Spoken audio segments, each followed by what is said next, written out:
Hey everyone, and thanks for joining us for another episode of The Bottom Line. I'm your host, Lauren Kalil. On today's show, we have Simon Chadwick. He's a global professor of sport, and he is here to break down the statement that CrossFit recently put out, banning Russian and Belarusian flags and names from competition. Hi, Simon. It's great to have you here to discuss a little different of a topic than we're used to having on these shows. It's really good to be with you, and thanks for inviting me. I just wish we'd been able to talk under different circumstances, but hey, here we are.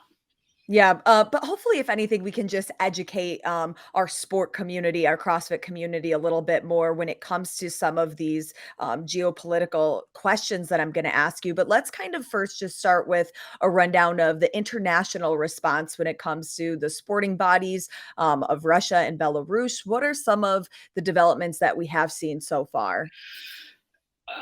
I think, in general terms, lots, very fast and really incisive. Maybe unprecedented in their nature and scale. We start, I guess, with UEFA and its Champions League soccer final, which was due to take place in St. Petersburg in May. That was taken away very, very quickly within a matter of days. Subsequently, that led to the termination of UEFA's Gazprom sponsorship deal. Gazprom is a Russian state-owned gas corporation. Subsequent to that, we've seen IOC, the IPC banning athletes.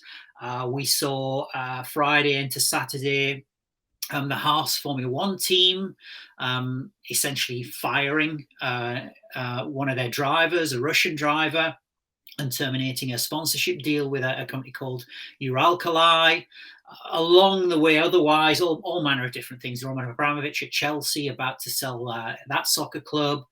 We've seen athletes protesting before contests, before events. We have seen all manner of different statements being made by not just by athletes outside Russia, but even by athletes inside Russia too. So, really diverse, very, very quick, as I mentioned, and really a lot of it designed to exclude Russian athletes, Russian teams, and Russian commercial involvement in global sport. When it comes to something this extreme in the sporting industry, when was the last time that we saw um, countries take such like a harsh, heavy response from the sporting world against a country? I think in terms of the speed and the incision, probably never before. It's been very, very far, very fast, very deep. And I think in that sense, it is unprecedented.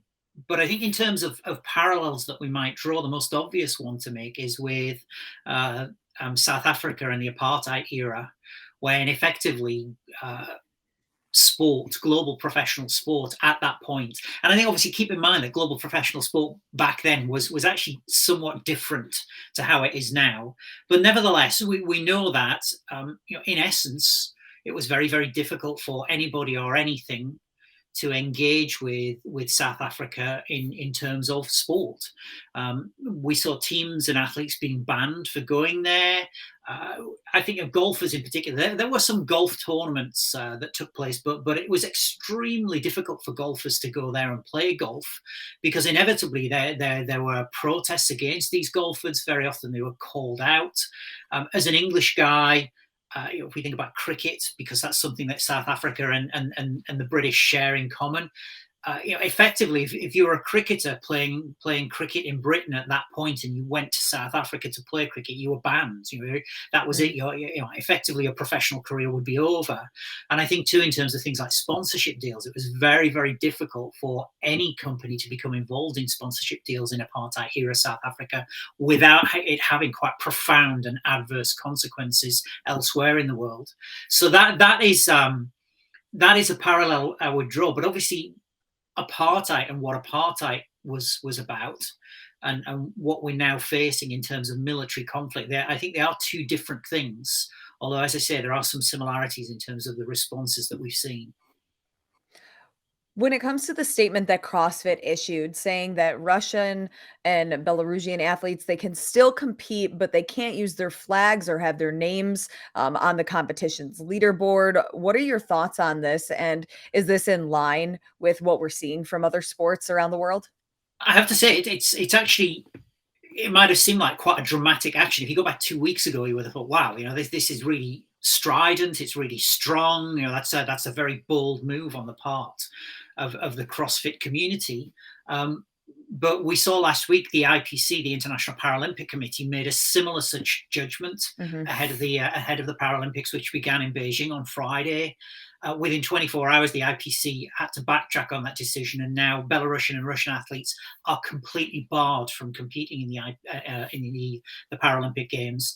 And so I think that what we've seen in CrossFit is actually some way short of what we're seeing in other sports, and I wonder how long that can be sustained, because I would imagine certainly in the West and in the United States, in Europe, and amongst allied nations, that there will be pressure brought to bear on the CrossFit community, and we may well see more strident action being called for, and it may be that they have to backtrack on the earlier decision that they've made. And it's interesting that you bring that up because a lot of what you see on social media right now is, did CrossFit do enough? Was it not enough? Were we just happy to see them take a stance? And that's really the conversation that we're seeing on many social media platforms. But looking at Russian athletes themselves, especially we look at one of the top Russian athletes, Roman Khrennikov. He finally secured a visa to compete in the United States this year after struggling for 5 years, not getting that visa. For him, what could this mean? Especially because he recently put out a post on social media that he didn't want this. He just wants peace and friendship. So when you look at athletes like that, where does it leave them? Clearly, there is a war taking place in Ukraine, and the victims of war are the people who get killed. Mhm. There's no doubt about that, and obviously, we've got to we condemn that, and it's totally unacceptable. But I think inevitably there are other victims of war, and amongst those victims of war are Russian athletes. And whilst as a sporting community, we might hold our arms up in disbelief and let out a mass or a collective cry that this shouldn't be happening. But the reality is that it is happening. People are dying, and that athletes indirectly are also going to be victims of the war that is now taking place. And I, much as I feel sorry for Russian athletes who just want to practice sport, I think we live in an era where sport hasn't just become politicized; it's become geopoliticized, Mhm. where particularly countries, very often governments are deploying sport as a weapon, and again, it's an inconvenient truth for Russian athletes, but their government, whatever they may feel about their government, but their government has weaponized sport. It has deployed sport as an instrument of conflict for 2 decades now. And as I say, Russian athletes, if they've got a gripe, perhaps it's best not to look at us, not to look at the rest of the world first and complain. They should be looking at their own government and complaining first with their own government.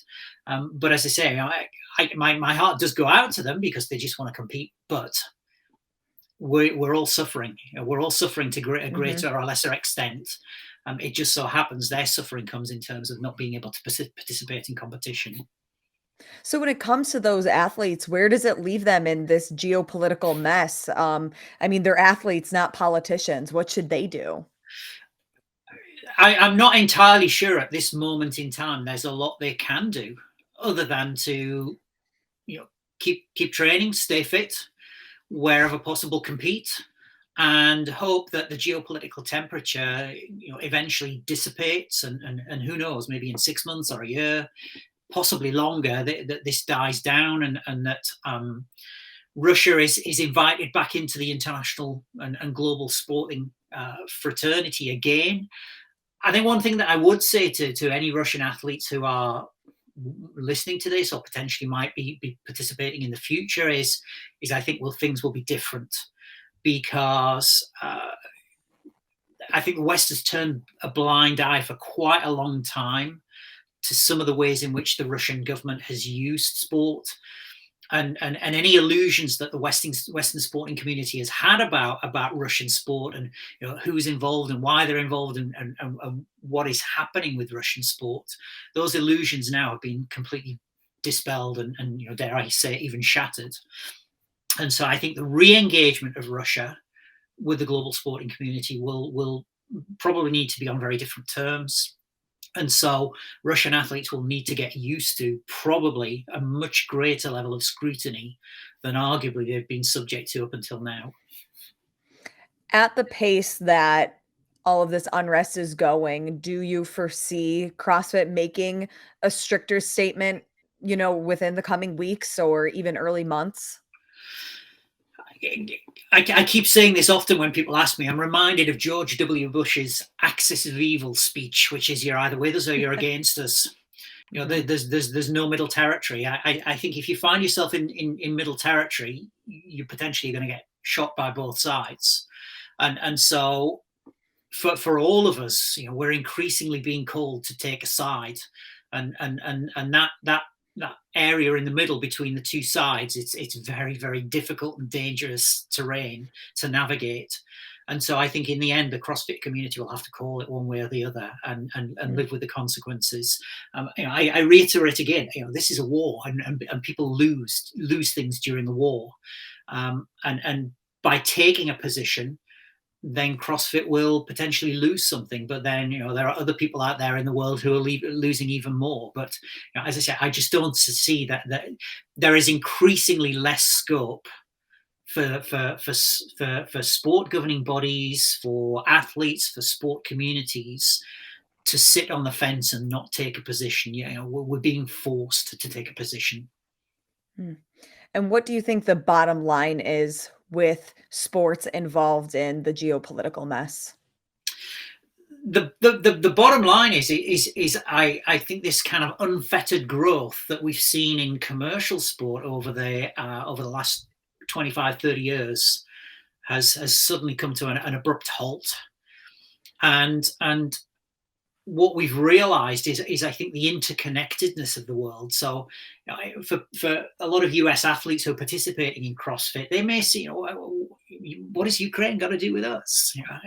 I guess 2, 3, 4, 5 weeks ago they might have been asking this question: what's that got to do with us? Well, now we know. Now we found out, and now we're beginning to understand the consequences. And so commercial sport has come to a grinding halt. I think the way in which we move forward from here as a community, we've not only got to think about the sport and the business, we've also got to think about the geopolitics too. And what we're especially seeing in Europe, I think, is this realization that this interconnectedness that we have with, for example, Russian money, whilst it might appear to have been commercially lucrative, it does come with some costs. And now we're beginning to get an understanding of what those costs are. And as I say, we think about Roman Abramovich at Chelsea. Who would have imagined that when Chelsea was lifting the Champions League trophy last May, that it would find itself on the front of a geopolitical, global geopolitical conflict less than 12 months later. But here we are. And so we have to decide moving forward from here, how do we want our sport to be? And there are some very important decisions in terms of governance, how we govern sports.